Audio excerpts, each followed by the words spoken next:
All right, now, here we have the Associated Depressed.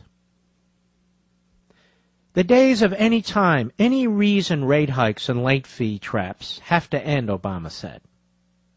I got to thinking as soon as I read that. Is he talking about the Internal Revenue Code? The days of any time, any reason rate hikes and late fee traps have to end? You do your taxes, I talked about this the other. There's one trap after another there. And you don't just pay a little more, they punish you. At issue is how to protect consumers, particularly in a deep recession, while not imposing the kind of rules that could make it harder for banks to offer credit or put credit out of reach by many borrowers. Now, folks,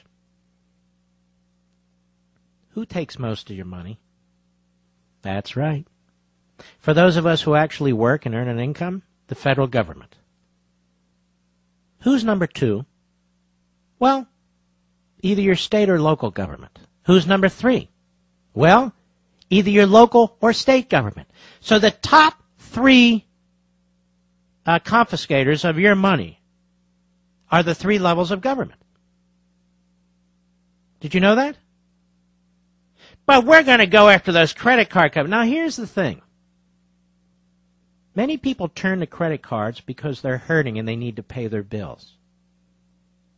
Everybody knows that it starts out a low rate and can go very high, but they do it anyway. Everybody knows not to buy a home you can't afford, but people do it anyway. Everybody knows not to buy a car you can't afford, but people do it anyway. And they do it all the time. These are the losers of society.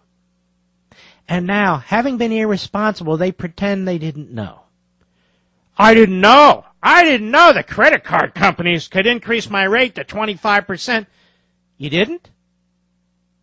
Everybody knows what they do. I didn't know this initial mortgage rate at minus 4% would eventually be 8%. Really? Everybody knows that. What are you, an idiot? Basically, you want to steal money from somebody else, and the rest of us who have credit cards and pay it off every month or pay the balance every month, we're subsidizing you. We're subsidizing the deadbeats. We're subsidizing the deadbeats in housing, the deadbeats in credit cards, the deadbeats with respect to their student loans. We're subsidizing all of it. And then Obama holds a seminar like the mob. Yeah, that's right. Oh, you guys come in. Well, we don't want to come in. Well, you better come in. Well, we want to pay you back. You're not allowed to pay us back. And here we are. Al Capone, a.k.a. Rahm Emanuel, the Chicago mob. There it is. And because the firewalls of the Constitution have been breached, what's to stop them? We have one-party government right now. And that's the way they want it.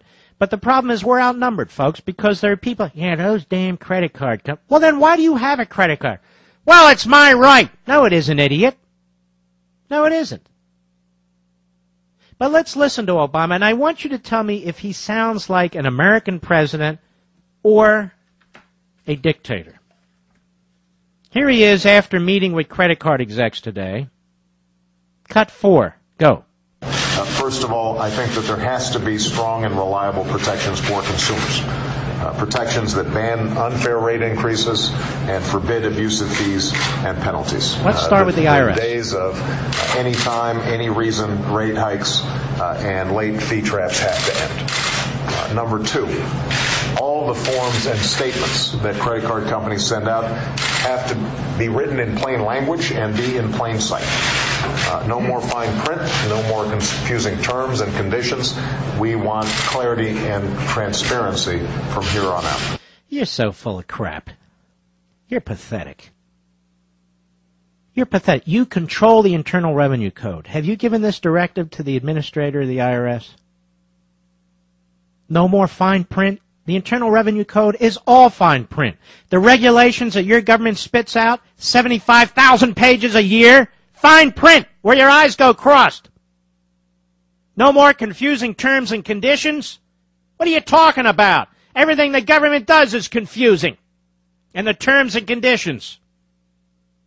Well, this form goes with this one, and this goes with this one, and I forgot this permit, this form, this certificate, under penalty of perjury. He wants clarity and transparency. The government spits out more crap, more paper, more fine print, more rules and regulations that smother more people than any entity on the face of the earth, and I'm supposed to be upset with the credit card companies. It's amazing. Shall we hear some more? Cut 5. Go. So we believe that it's important to require firms to make all their contract terms easily accessible, online. Stop a second. Ladies and gentlemen, this is a man who says that the Constitution is living and breathing. And his supporters, like Ruth, what's her name? Ginsburg. Baby Ruth Ginsburg on the Supreme Court. They want to use foreign law. Here we have plain English in the Constitution of the United States, and what do they keep saying? Ignore the plain English. It's living and breathing. It's a social contract, but we don't have to comply with the terms and the conditions. Our society's too complex. And yet, when it comes to credit cards, we want it in plain English. We want it understandable. And you're to follow the rule of law. Word for word, strict interpretation. So everybody can understand it. Now, I wish one of these credit card guys would have had the guts to say to him, you know what, Mr. President?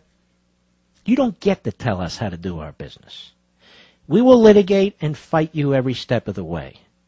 When you fix up the Internal Revenue Code, when you fix up all the bureaucracies that spit out their regulations in the Federal Register, when you comply with the Constitution as is written, the terms and plain conditions in the Constitution, maybe I'll give a listen to what you have to say. But in the meantime, all the authority that you have over these agencies and the responsibility you have to interpret the Constitution, seems to me, Mr. President, you have a lot of work to do. That would be the next Republican nominee for president. Where is he? He's nowhere. We'll be right back.